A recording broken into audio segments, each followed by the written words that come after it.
ഇത് ഫസ്റ്റ് ഞാൻ ജനിക്കുമ്പോൾ തന്നെ ഒരു പാടായിരുന്നു. പിന്നെ അത് ഞാൻ വളരുമ്പോൾ അതും വലുതായി. പിന്നെ അവർ പറഞ്ഞു 18 വയസ്സ് വരെ അതിന് വളർച്ചയുള്ളൂ പറഞ്ഞു. പിന്നെ വളരില്ല പറഞ്ഞു. പിന്നെ ഇതുവരെ വളർന്നിട്ടില്ല. 18 വയസ്സ് കഴിഞ്ഞു. അപ്പോൾ അമ്മയാണ് എപ്പോഴും കൂടെ ഉണ്ടാവുക. അമ്മയുടെ സപ്പോർട്ടും കാര്യങ്ങളും എങ്ങനെ? അമ്മയുടെ സപ്പോർട്ടാണ് എല്ലാം. എല്ലാത്തിനും അമ്മയുണ്ടാവും.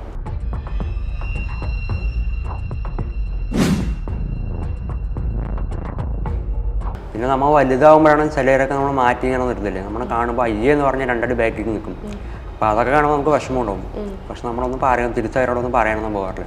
സർജറി ചെയ്യാൻ കുഴപ്പമില്ല, പക്ഷേ കുറച്ച് എമൗണ്ട് ആവും എന്ന് പറഞ്ഞു. പിന്നെ സർജറി ചെയ്താൽ കൂടി ബ്ലീഡിങ് നിൽക്കില്ല എന്നും കൂടി പറഞ്ഞു. ബ്ലീഡിങ് ഉണ്ടാവും? ബ്ലീഡിങ് ഉണ്ടാവില്ല. പിന്നെ അവർക്കൊന്നും ചെയ്യാൻ പറ്റില്ല. നമ്മുടെ സ്വന്തം റിസ്ക് എടുത്ത് ചെയ്യണം പറഞ്ഞു. കഞ്ചാവ് യൂസ് ചെയ്യുന്നുണ്ട് എന്നുള്ള രീതിയിൽ ആളുകൾ പറയുന്നുണ്ട് എന്നൊക്കെ. അപ്പോൾ അതെങ്ങനെയാ അഭിലാഷ് നോക്കിക്കാണുന്നത്? എൻ്റെ അമ്മയുടെ അടുത്ത് ഒരിക്കൽ പറഞ്ഞിട്ടുണ്ട്, നിങ്ങളുടെ മകൻ കഞ്ചാവല്ലേ എന്ന് ചോദിച്ചിട്ടുണ്ട്.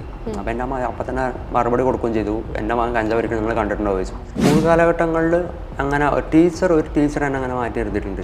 നമ്മളെ പ്രതീക്ഷിക്കാത്ത, കാരണം നമ്മളെ പഠിപ്പിക്കുന്ന ടീച്ചറിനെ നമ്മളിങ്ങനെ മാറ്റി നിർത്തുമ്പോൾ നമുക്ക് ഒരുപാട് സ്ട്രഗിൾ ചെയ്ത് കയറി വരുന്നൊരു വ്ളോഗറാട്ടോ എൻ്റെ കൂടെ ഉള്ളത്, അഭിലാഷ് വ്ളോഗിങ്. അഭിലാഷ് നമസ്കാരം. എങ്ങനെ പോണു വ്ളോഗിങ് ഒക്കെ? നല്ല രീതിയിൽ പോണു. വീഡിയോസ് ഒക്കെ എങ്ങനെ സെലക്ട് ചെയ്യുക, അല്ലെങ്കിൽ വീഡിയോസ് ഒക്കെ എങ്ങനെ കണ്ടന്റ് ഒക്കെ പ്ലാൻ ചെയ്ത് വെക്കുക? പ്ലാനിങ് ഒന്നുമില്ല. ഞാൻ സാധാരണ കാണുന്ന കാര്യമാണ്. അപ്പോൾ അങ്ങനെ നേരിട്ട് പോയി ചെയ്യും. അല്ലാണ്ട് നമ്മൾ പ്ലാനിങ് ഒന്നുമില്ല. ഇപ്പോൾ ഒരു അമ്മമ്മേനെ കണ്ടിട്ടുള്ള ഒരു വ്ളോഗൊക്കെ, ഒരു ചെറിയൊരു വീഡിയോ ഒക്കെ ഞാൻ കണ്ടിട്ടുണ്ടായിരുന്നു. അപ്പോൾ പെട്ടെന്ന് കാണുന്നത് അത് പെട്ടെന്ന് ക്യാപ്ചർ ചെയ്യുക, അങ്ങനെയാണ്? ആരെങ്കിലും ഒക്കെ കൂടി ഉണ്ടാവോ? ഫ്രണ്ട്സ് ആരെങ്കിലും ഒക്കെ ഹെൽപ്പ് ചെയ്യാൻ? ആരെങ്കിലും ഉണ്ടാവും. ഇപ്പൊ നമ്മൾ ഇന്ന് അവരെ കണ്ടുവച്ചാൽ അവർ സ്ഥിരം അവിടെ തന്നെ ഉണ്ടാവും. അപ്പൊ ഇന്ന് അവരെ കണ്ടാൽ നാളെ എന്തായാലും നമ്മൾ അവിടെ പോകും. അപ്പൊ ഇന്ന് കാണുമ്പോൾ നമുക്ക് ചിലപ്പോൾ വീഡിയോ എടുക്കാനുള്ള മൊബൈലും ഒന്നും ഉണ്ടാവില്ല. അപ്പൊ നേരെ അങ്ങോട്ട് പോകും. പിറ്റേ ദിവസം പോയിട്ട് വീഡിയോ എടുക്കും. ചിലരൊന്നും ചിലപ്പോൾ സമ്മതിച്ചെന്ന് വരില്ലല്ലോ. അപ്പൊ അതെങ്ങനെ മാനേജ് ചെയ്യാം? അങ്ങനെ ഇതുവരെ സമ്മതിക്കാണ്ട് വന്നിട്ടില്ല. അപ്പൊ അവരാണെങ്കിലും സമ്മതിക്കാണ്ടിരുന്നിട്ടൊന്നുമില്ല. നമ്മൾ അതിൻ്റെ അടുത്ത് ഇങ്ങനെ കുറച്ച് നേരം സംസാരിക്കും. ഒരു 10 മിനിറ്റ് ഒക്കെ സംസാരിച്ച് നല്ല കമ്പനി ആയിട്ടാണ് പിന്നെ വീഡിയോ ഒക്കെ എടുക്കുള്ളൂ. കാര്യങ്ങളൊക്കെ ചോദിച്ചറിയും. ഇപ്പോൾ ഒരുപാട് പേര് സഹായിക്കുന്ന ഒരു വ്ളോഗും കാര്യങ്ങളൊക്കെയാണ് പ്ലാൻ ചെയ്യുന്നതല്ല, അങ്ങനത്തെ ഉള്ള വ്ളോഗുകളാണ് എടുക്കുക. ആ ഒരു പാറ്റേൺ തിരഞ്ഞെടുക്കാനുള്ള റീസൺ ശരിക്കും എന്താ?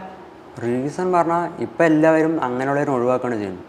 കാരണം റോഡ് വരത്തിരിക്കുന്നതിനും ടണലിൻ്റെ താഴത്തിരിക്കുന്നതിനും ഇപ്പോൾ നമ്മൾ ഇന്നാണ് നമ്മളിൽ ആരെങ്കിലും ആയിക്കോട്ടെ അവർ കണ്ടു പറഞ്ഞാൽ മാറ്റി നിർത്തുകയാണ് ചെയ്യുന്നത്. അപ്പോൾ അതിൽ നിന്ന് എന്തെങ്കിലും ഒരു മാറ്റം കൊണ്ടുവരണം എന്ന് പറഞ്ഞിട്ടാണ് ഞാൻ അങ്ങനെ വീഡിയോ ഒക്കെ ചെയ്യുന്നത്. അപ്പം ഞാൻ ചെയ്യുന്നതിലൂടെ വേറെ ആരെങ്കിലും ചെയ്യുകയാണെങ്കിൽ അത് അവർക്കൊരു കാര്യമാണ്. അപ്പം അങ്ങനെ കരുതിയിട്ടാണ് ചെയ്യുന്നത്.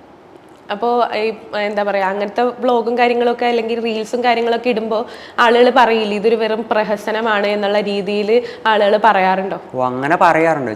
ഒരുപാട് പേര് പറയില്ല, കുറച്ച് പേര് ഇങ്ങനെ കമന്റ് ബോക്സിലൊന്ന് പറയും, നീ ഇങ്ങനെ എന്തിനാണ് നീ ചെയ്യുന്ന കാര്യം, എന്തിനാണ് നാട്ടുകാരെ കാണിക്കുന്നത്, മറ്റുള്ളവരെ കാണിക്കുന്നത് പറയും. അപ്പം ഞാൻ അപ്പം തന്നെ മെസ്സേജ് അയക്കും. അപ്പം ഞാൻ ചെയ്ത കാര്യം കുറേ പേര് കണ്ടിട്ട് അവർ എന്നെ ഇൻസ്പയർ ആയിട്ട് ചെയ്തിട്ടുണ്ട്. അവർ ഒരുപാട് പേര് എനിക്ക് മെസ്സേജ് വെച്ചിട്ടുണ്ട്, എന്നെ ഇൻസ്പയർ ആയിട്ട് ഇങ്ങനെ വീഡിയോ എടുക്കുന്നുണ്ട് കൊണ്ട്. അപ്പോൾ എൻ്റെ നാട്ടിലാണ് ശരി കുറച്ച് പേര് എൻ്റെ ചോദിക്കും അങ്ങനെ വീഡിയോ എടുക്കാന്നൊക്കെ. അപ്പോൾ എനിക്ക് അതൊക്കെ കാണുമ്പോൾ ഒരു സൈഡിൽ നെഗറ്റീവ് ഉണ്ടാവും, ഒരു സൈഡിൽ പോസിറ്റീവ് ഉണ്ടാവും. അപ്പോൾ ഞാൻ അങ്ങനെ നെഗറ്റീവ് ഞാൻ നോക്കില്ല, പോസിറ്റീവ് മാത്രമേ നോക്കുള്ളൂ. ആ വീട്ടിലൊക്കെ എന്താ പറയണേ? വീട്ടിൽ ശരിക്കും പറഞ്ഞാൽ അഭിലാഷിനെ ഞാൻ ശരിക്കും കാണുന്നത് ഒരു ഇന്റർവ്യൂവിലാണ് ഞാൻ ശരിക്കും കാണുന്നത്. അപ്പോൾ അമ്മയാണ് എപ്പോഴും കൂടെ ഉണ്ടാവുക. അമ്മയുടെ സപ്പോർട്ടും കാര്യങ്ങളും എങ്ങനെ? അമ്മയുടെ സപ്പോർട്ടാണ് എല്ലാം. എല്ലാത്തിനും അമ്മയുണ്ടാവും. നമ്മൾ എന്ത് പറഞ്ഞാലും ചെയ്തു തരും. വീഡിയോ എടുക്കാനാണെങ്കിൽ ശരി, അമ്മ വീഡിയോ ഒക്കെ എടുത്തു തരും. അപ്പം അമ്മേൻ്റെ സപ്പോർട്ട് അച്ഛൻ്റെ സപ്പോർട്ടൊക്കെ നല്ല രീതിയിലുണ്ട്.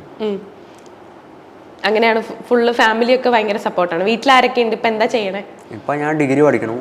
ഡിഗ്രി പൊളിറ്റിക്സ് ആണ് എടുത്തിരിക്കുന്നത്, സെക്കൻഡ് ഇയർ. വീട്ടിൽ അമ്മ, അച്ഛൻ, 2 ചേച്ചിമാർ. അവരുടെ കല്യാണം കഴിഞ്ഞു ചേച്ചിമാരുടെ. അപ്പോൾ കുഴപ്പമില്ലാണ്ട് അങ്ങനെ പോകും. എല്ലാവരും നല്ല സപ്പോർട്ടിങ് ആണ്. കോളേജിലൊക്കെ എന്താ പറയാറുള്ളത് വെച്ചാല്, ഇപ്പൊ വ്ളോഗും കാര്യങ്ങളൊക്കെ വിട്ട് പോകുമ്പോൾ ഈ വ്ളോഗും കാര്യങ്ങളൊന്നും ചെയ്യണ്ട, പഠിത്തത്തിൽ ശ്രദ്ധിക്കുക, അങ്ങനെയൊക്കെ ആളുകൾ പറയാറുണ്ട്. അങ്ങനെ കോളേജിൽ ആരും പറഞ്ഞിട്ടില്ല. കാരണം കോളേജിൽ എല്ലാവർക്കും തന്നെ നല്ല കാര്യമാണ്. നമ്മൾ പോയാൽ തന്നെ എല്ലാവരും നമ്മളെ സംസാരിക്കും. അങ്ങനെ ഒരു കോളേജിൽ പോയിട്ട് എനിക്ക് ഒരു മാറ്റി നിർത്തുന്ന ഫീലിംഗ് വന്നിട്ടില്ല. എല്ലാത്തിനും കോളേജിലാണെങ്കിൽ എല്ലാവരും നല്ല സപ്പോർട്ടാണ്. വീഡിയോ എടുക്കുക, എന്താ പുതിയ വീഡിയോ കാണാത്ത അങ്ങനെ ഒരു മൈൻഡാണ്. ഇന്നലെയും കുറേ പേര് മെസ്സേജ് എന്താ പുതിയ വീഡിയോ കാണാത്ത.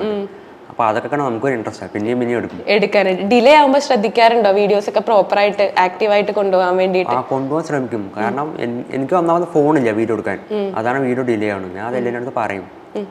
അപ്പോൾ അവര് ഇപ്പൊ ഫോണ് അപ്പം എന്താ പറയാ, ചെറിയ ഫോണിലാണോ അപ്പൊ എടുക്കുന്നതൊക്കെ? പഴയ ചിലപ്പോൾ ഫോണിൽ എടുക്കപ്പോൾ പറ്റണില്ല, ഫോൺ കംപ്ലൈൻ്റ് ആയി. അപ്പോൾ ചിലപ്പോൾ ക്യാമറ റെന്റിന് എടുത്തിട്ട് പോകും. അപ്പൊ അതൊക്കെ കുറച്ച് എക്സ്പെൻസീവ് അല്ലേ? അപ്പൊ അതൊക്കെ എങ്ങനെ മീറ്റ് ചെയ്യാം? അതിന് നമ്മൾ പണിക്ക് പോകും, പണിക്ക് പോയിട്ട് കിട്ടുന്ന പൈസയും കൊണ്ട് പാർട്ട് ടൈം ജോലിയും ചെയ്യുന്നുണ്ട്. എന്താ ചെയ്യണേ ഇപ്പൊ? ഞാൻ ഇലക്ട്രീഷ്യൻ പണി വർക്കും കാര്യങ്ങളും ഒക്കെ ചെയ്യാറുണ്ട് അല്ലേ? അപ്പോൾ എന്താ പറയാ, ആ ഒരു കാര്യങ്ങളുടെ ഇടയിൽ വ്ളോഗും കാര്യങ്ങളും എല്ലാം കൂടെ മാനേജ് ചെയ്തുകൊണ്ട് പോകാൻ കുറച്ച് മടിയാണെന്ന് തോന്നുന്നു. കുറച്ചല്ല, നല്ല രീതിയിൽ പാടാണ്. ഇപ്പൊ എക്സാം ആണ് എനിക്ക് ഡിസംബറിൽ, അപ്പൊ എല്ലാം കൂടി അങ്ങോട്ട് പറ്റണില്ല. പക്ഷെ നമ്മൾ നിർത്തില്ല, എന്തായാലും പോവും, കണ്ടിന്യൂ ചെയ്ത് തന്നെ പോവും. ഒരിക്കലും ഡിലേ ആക്കണം എന്നില്ല, കണ്ടിന്യൂ ചെയ്ത് പോകണം തന്നെയാണ് ആഗ്രഹമുള്ളത്. ശരിക്കും അഭിലാഷിന് എന്താ സംഭവിച്ചത്? കുഞ്ഞിലെ എങ്ങനെ ഇത് തിരിച്ചറിഞ്ഞത് എങ്ങനെയാ? ഇത് ഫസ്റ്റ് ഞാൻ ജനിക്കുമ്പോൾ തന്നെ ഒരു പാടായിരുന്നു. പിന്നെ അത് ഞാൻ വളരുമ്പോൾ അതും വലുതായി. പിന്നെ അവർ പറഞ്ഞു 18 വയസ്സ് വരെ അതിന് വളർച്ചയുള്ളൂ പറഞ്ഞു. പിന്നെ വളരില്ല പറഞ്ഞു. പിന്നെ ഇതുവരെ വളർന്നിട്ടില്ല, 18 വയസ്സ് കഴിഞ്ഞു, അപ്പോൾ ഇതുവരെ വളർന്നിട്ടില്ല. അപ്പോൾ ഇനി അവർ വളരില്ല എന്ന് പറഞ്ഞു. സർജറി ചെയ്യാൻ കുഴപ്പമില്ല, പക്ഷേ കുറച്ച് എമൗണ്ട് ആവും എന്ന് പറഞ്ഞു. പിന്നെ സർജറി ചെയ്താൽ കൂടി ബ്ലീഡിങ് നിൽക്കില്ല എന്നും കൂടി പറഞ്ഞു. ബ്ലീഡിങ് ഉണ്ടാവും? ബ്ലീഡിങ് ഉണ്ടാവില്ല, പിന്നെ അവർക്കൊന്നും ചെയ്യാൻ പറ്റില്ല, നമ്മുടെ സ്വന്തം റിസ്ക് എടുത്ത് ചെയ്യണം പറഞ്ഞു. അത്ര റിസ്ക് പിടിച്ചിട്ടൊരു സർജറിയാണ്, അതുകൊണ്ടാണോ പണ്ട് അങ്ങനെ ചെയ്യാതിരുന്നത്? അപ്പോൾ അതിന് എന്തെങ്കിലും ഇത് തോന്നിയിട്ടുണ്ടായിരുന്നു, അന്ന് ചെയ്തിരുന്നെങ്കിൽ ശരിയായേനെ അങ്ങനെയുള്ള രീതിയിൽ തോന്നിയിട്ടില്ല? അങ്ങനെ തോന്നിയിട്ടില്ല, ഇതുവരെ തോന്നിയിട്ടില്ല. എനിക്ക് അങ്ങനെ ചെയ്യണം എന്നൊരു മൈൻഡ് ഇതുവരെ വന്നിട്ടില്ല. തോന്നിയിട്ടില്ല. ഇപ്പൊ കുഞ്ഞുനാളിലൊക്കെ ഇപ്പൊ കുറച്ചുകൂടി കുഞ്ഞായിരുന്ന സമയത്തൊക്കെ അത് തിരിച്ചറിഞ്ഞ ആ ഒരു സമയത്തും ഒക്കെ എങ്ങനെയാണ് അത് മാനേജ് ചെയ്ത് കൊണ്ടുപോയിരുന്നത്? കാരണം ചെറുപ്പത്തിൽ നമുക്ക് അറിയില്ല ഇതിനെപ്പറ്റി, എന്താണ് ഏതാണെന്ന് നമുക്ക് അറിയില്ല. പിന്നെ നമ്മൾ വലുതാവുമ്പോഴാണ് ചിലരൊക്കെ നമ്മൾ മാറ്റി ഇങ്ങനെ നിർത്തില്ലേ, നമ്മൾ കാണുമ്പോൾ അയ്യേ എന്ന് പറഞ്ഞാൽ രണ്ടടി ബാക്കിൽ നിൽക്കും. അപ്പോൾ അതൊക്കെ കാണുമ്പോൾ നമുക്ക് വിഷമം ഉണ്ടാവും. പക്ഷെ നമ്മളൊന്നും പറയാൻ, തിരിച്ചവരോടൊന്നും പറയാനൊന്നും പോകാറില്ല, നമ്മൾ അത് അക്സെപ്റ്റ് ചെയ്തുകൊണ്ടാണ് നിൽക്കും. ഇപ്പൊ കുഞ്ഞുനാളിലെ ആ ഒരു സമയത്ത് ഇപ്പോൾ കുറച്ചുകൂടി ആളുകൾക്ക് ഒരു അവബോധം വന്നിട്ടുണ്ട്, ഇങ്ങനെയുള്ള അവസ്ഥകളിലുള്ള ആളുകൾ ഉണ്ടാവും എന്നുള്ളത്. പണ്ടെന്നുള്ള രീതിയിലൊക്കെ നോക്കിക്കഴിഞ്ഞു കഴിഞ്ഞാൽ ആളുകൾക്ക് ചിലപ്പോൾ ഇപ്പൊ മാറ്റി നിർത്തുന്ന സാഹചര്യങ്ങളൊക്കെ ഉണ്ടാവും. സ്കൂൾ കാലഘട്ടങ്ങളിലൊക്കെ എങ്ങനെയായിരുന്നു? സ്കൂൾ കാലഘട്ടങ്ങളിൽ അങ്ങനെ ഒരു ടീച്ചർ തന്നെ അങ്ങനെ മാറ്റി നിർത്തിയിട്ടുണ്ട്. നമ്മളെ പ്രതീക്ഷിക്കാത്ത, കാരണം നമ്മളെ പഠിപ്പിക്കുന്ന ടീച്ചറിനെ നമ്മളിങ്ങനെ മാറ്റി നിർത്തുമ്പോൾ നമുക്ക് ഒരിതുണ്ട്. പക്ഷേ നമ്മളത് ഇതാക്കി, നമുക്ക് വിഷമം ഉണ്ടാവാൻ നിൽക്കാം. ഞാൻ വീട്ടിൽ വന്ന് പറയും, ഞാൻ ടീച്ചർ ഇങ്ങനെ പറഞ്ഞു എന്നൊക്കെ പറയും. ചെറുപ്പത്തിൽ ഞാൻ 3ാം ക്ലാസ്സിൽ അങ്ങനെ എപ്പോഴും പഠിക്കുമ്പോൾ. എന്തായിരുന്നു ഒരു സംഭവം? എങ്ങനെയായിരുന്നു? നമ്മളങ്ങനെ പേര് ശരിക്കും ഓർമ്മയില്ല, നമ്മളങ്ങനെ കളിയാക്കും, നമ്മുടെ ഓരോ പേരൊക്കെ വിളിച്ചിട്ട് അങ്ങനെ കളിയാക്കും. അപ്പോൾ അതൊക്കെ ഭയങ്കര വിഷമം ഉണ്ടാവും. അപ്പോൾ അങ്ങനെ ഫ്രണ്ട്സിൻ്റെ ഇടയിൽ നിന്നൊക്കെ എങ്ങനെയായിരുന്നു? ഫ്രണ്ട്സ് നമ്മളിതുവരെ അങ്ങനെ മാറ്റി നിർത്തിയിട്ടോ അങ്ങനെ ഒന്നും ചെയ്തിട്ടില്ല. അവരെല്ലാത്തിനും അവർക്ക് അറിയാം നമ്മുടെ കൂടെ തന്നെ നിൽക്കും എന്തിനും. പിന്നെ ഒരുപാട് ഫ്രണ്ട്സൊന്നും ഇല്ല, മുമ്പുണ്ടായിരുന്നു. ഇപ്പോഴാണ് എനിക്ക് അങ്ങനെ ഫ്രണ്ട്സൊന്നും ഇല്ലാണ്ടായത്. മുമ്പ് നിറയെ ഫ്രണ്ട്സ് ഉണ്ടായിരുന്നു എനിക്ക്. അപ്പോൾ നമ്മളിങ്ങനെ വ്ളോഗിങ് എടുക്കണമെന്ന് പറഞ്ഞപ്പോൾ കുറേ പേര് ഇല്ലാണ്ടായി. അവർക്കും ഒരു ഇതായി, നമ്മൾ മെച്ചപ്പെട്ട് കയറിയാലോ എന്നുള്ള അസൂയ കൊണ്ട് കുറേ പേര് ഇതായിട്ടുണ്ട്. നേരത്തെ എന്ന് പറഞ്ഞു കഴിഞ്ഞാൽ ഒരുപാട് പേരുണ്ടായിരുന്നു എന്ന് പറഞ്ഞില്ല, ഇപ്പൊ ആളുകൾ കുറഞ്ഞു തുടങ്ങി. ചിലപ്പം അഭിലാഷിന്റെ കൂടെ നിൽക്കാനായിട്ട് ബുദ്ധിമുട്ട്, അങ്ങനെയാണോ? അതന്നെ. ഇപ്പം ഞാൻ വീഡിയോ എടുക്കുന്നുണ്ടല്ലോ, ഞാൻ വീഡിയോ എടുത്തിട്ട് ഇപ്പം അവർ വിചാരിച്ചിരിക്കണേ അവർ കൂടെ ഉണ്ടാവും, കൂടെ ഉണ്ടെങ്കിൽ മാത്രമേ ഞാൻ വീഡിയോ എടുക്കുള്ളൂ. അവർ പോയി കഴിഞ്ഞാൽ പിന്നെ ഞാൻ വീഡിയോ എടുക്കില്ല, നിർത്തും. അങ്ങനെയാണ് അവർ വിചാരിച്ചിരിക്കുന്നത്. പക്ഷെ ഞാൻ അത് ചെയ്തില്ല. അവർ പോയി, പക്ഷെ അവർ പോയി കൊണ്ട് നമുക്ക് നമ്മുടെ ഇത് വിടാൻ പറ്റില്ല. അപ്പം ഞാനത് കണ്ടിന്യൂ ചെയ്തു. അവർ പോയവർ പോട്ടെ, അപ്പം അങ്ങനെ കരുതിയിട്ട് വിട്ടു. അഭിലാഷിന്റെ ശരിക്കുള്ള ഡ്രീം എന്തെന്നാ? ഉള്ളിൽ എന്താവണം അല്ലെങ്കിൽ എങ്ങനെ ആവണം എന്നുള്ള? എൻ്റെ ഡ്രീം പറഞ്ഞാൽ എനിക്ക് അങ്ങനെയില്ല, കുറച്ച് നല്ല അത്യാവശ്യം രീതിയിൽ കുറച്ച് പൈസ ഉണ്ടാക്കണം, വീട്ടുകാരനെ നല്ലതുപോലെ നോക്കണം. കാരണം ഇപ്പോൾ നമുക്ക് കൂടുതൽ എല്ലാവരും ഫോക്കസ് ചെയ്യുന്ന പൈസയൊക്കെയാണ്. പൈസ ഉണ്ടെങ്കിൽ വിലയുള്ളൂ. അപ്പോൾ പൈസയാണ് ഞാൻ കൂടുതൽ ഫോക്കസ് ചെയ്യുന്ന പൈസയാണ്. അപ്പോൾ മറ്റുള്ളവരെ സഹായിക്കും വേണം, അതിൻ്റെ രീതിയിൽ നമ്മുടെ കാര്യം നോക്കണം.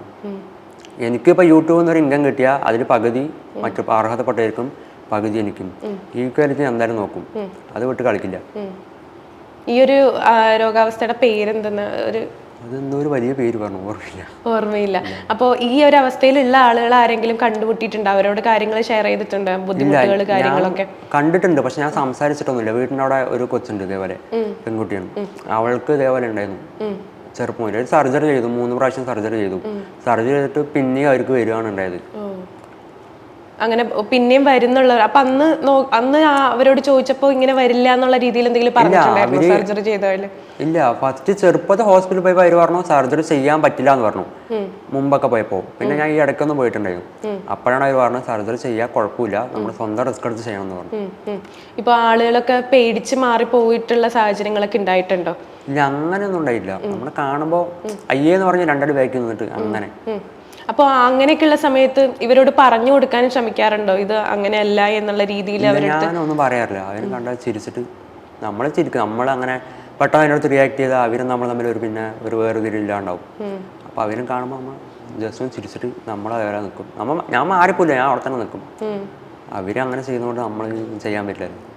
ഇപ്പം ഞാനൊരു വീഡിയോയിൽ ഇങ്ങനെ കണ്ടിട്ടുണ്ടായിരുന്നു, കഞ്ചാവ് യൂസ് ചെയ്യുന്നുണ്ട് എന്നുള്ള രീതിയിൽ ആളുകൾ പറയുന്നുണ്ട് എന്നൊക്കെ.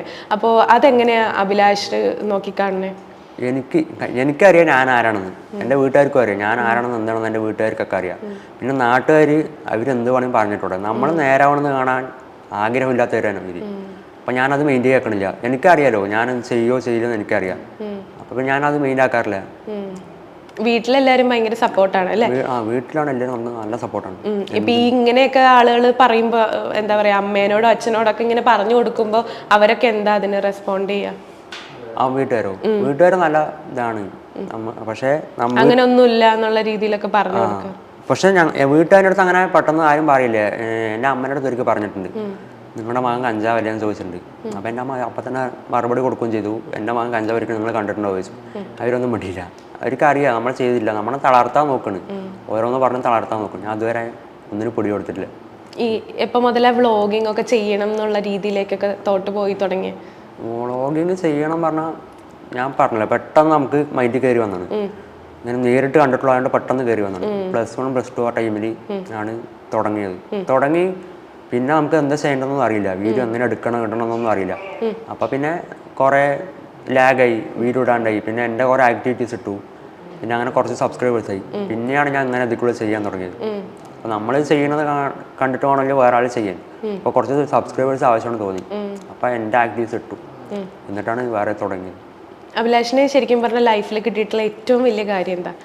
അങ്ങനെ കാണുന്ന ഒരു പ്രഷ്യസ് ആയിട്ട് കാണുന്ന കാര്യം? അച്ചീവ്മെൻറ്റാ. ഞാൻ ആദ്യമായിട്ട് അച്ചീവ്മെൻറ്റ് എനിക്ക് തോന്നിയത്, ഞാൻ ഫസ്റ്റ് വന്ന ഇൻ്റർവ്യൂ ആണ് എനിക്ക് തോന്നിയത്. നമുക്ക് ഭയങ്കര സന്തോഷമാണ്. എന്താ പറയേണ്ടതെന്ന് അറിയില്ല, ഭയങ്കര സന്തോഷമായി. നമ്മൾ ഫസ്റ്റ് വിളിക്കുമ്പോൾ തന്നെ ഇൻ്റർവ്യൂവിന് വേണ്ടിയിട്ടാണ് വിളിക്കുന്നത് പറഞ്ഞപ്പോൾ ഞാൻ കുറേ ആഗ്രഹിച്ചാണ്. നമ്മുടെ ഓരോ സെലിബ്രിറ്റീസൊക്കെ ഇങ്ങനെ ഇൻ്റർവ്യൂവിന് പോകുമ്പോൾ നമ്മൾ കുറേ ആഗ്രഹിച്ചാണ്. ഞാനൊരു ദിവസം അവിടെ എത്തിയിരുന്നെങ്കിൽ അത് ഞാൻ അച്ചീവ് ചെയ്തു. എൻ്റെ ഓഡിയൻസാണ് എനിക്ക് അങ്ങനെ കൂടെ നിന്നത്. അവരില്ലെങ്കിൽ ഞാൻ എത്തില്ല. ഇപ്പോൾ ഈ ഇൻ്റർവ്യൂവിൽ ഞാൻ എത്തില്ല. അവരുള്ളതുകൊണ്ടാണ് ഞാൻ എത്തിയത് തന്നെ. വീട്ടിലൊക്കെ ഇങ്ങനെ ഫസ്റ്റ് ഇൻ്റർവ്യൂ ഒക്കെ വന്നപ്പോൾ നാട്ടുകാരൊക്കെ എന്താ പറഞ്ഞത്, ഓർമ്മയുണ്ടോ? ഇല്ല, ഞാൻ ആരുടെ അടുത്ത് പറഞ്ഞില്ല. നാട്ടിൽ ഫാമിലിൻ്റെ അടുത്ത് ആരുടെ അടുത്ത് പറഞ്ഞില്ല. അമ്മേൻ്റെ അടുത്ത് ഞങ്ങൾ പെട്ടെന്ന് വരിക ചെയ്ത്. പറഞ്ഞാൽ ചിലപ്പോൾ നമ്മൾ എത്തില്ല, ഇൻ്റർവ്യൂവിന് എത്തില്ല, അങ്ങനെ ആണ്. അപ്പം ഞാൻ പറഞ്ഞില്ല, പെട്ടെന്ന് വന്നു. വീഡിയോ വന്നു കഴിഞ്ഞിട്ടാണ് എല്ലാവരും ഞെട്ടിയത്. ഇപ്പം ഇങ്ങനെയൊക്കെ എത്തിയോ എന്നൊക്കെ ചോദിച്ചിട്ട്.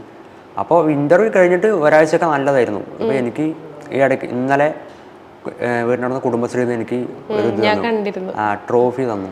ട്രോഫിയും ചെക്ക് ലീഫും തന്നിട്ടുണ്ടായിരുന്നു. അത് എൻ്റെ അംഗീകാരമായിട്ട് എനിക്ക് തന്നു. ഞാൻ ചെയ്യുന്ന കാര്യങ്ങൾ കണ്ടിട്ടാണല്ലോ. നമ്മളെ സപ്പോർട്ട് ചെയ്യാനും കുറേ പേരുണ്ട്, നെഗറ്റീവ് പറയാനും കുറേ പേരുണ്ട്.